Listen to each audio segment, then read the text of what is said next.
Aside sa maganda na yung view, I love you. Aray ko.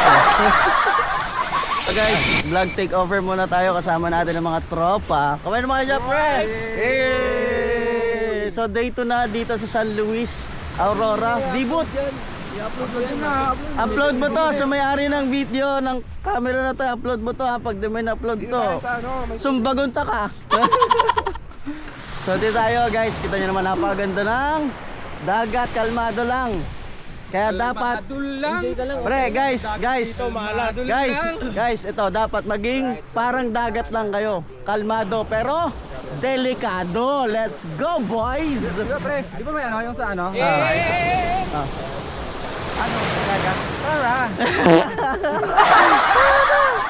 Dahil pupunta kasi kami doon sa may rock formation. May nakita kami kaninang spot ni One Trip na maganda-ganda. Kami lang kanina kasi. So ngayon, 8 na kami. Yan. Diba?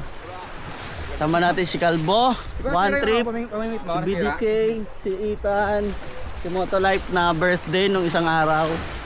Si Papa Josh, si Echo. Yan. Pagpupunta kayo dito guys, maganda maaga pa. Mga morning dito kayo para at least yung tubig, kung magsiswimming kayo, payapa na. Hindi siya makalon. Pre, Anong may suggestion mo dito sa Debut Group na mas gumanda mas ano? development. Kung development, syempre yung kalsada mas maging 100% na nila yung yung mga trail. Pero almost 85% na lang, 85% na talaga yung kalsada. Tapos ma-develop yung mga itong mga nasa gilid ng dagat. Mas mapaganda pa nila yung mo. Tignan nyo, napakapayapa ng dagat dito, di ba? Ng tubig pala. Diyan ka magmuni-muni, oh. Uy, grabe, oh. Pinagbitbit pa tayo ng upuan, guys.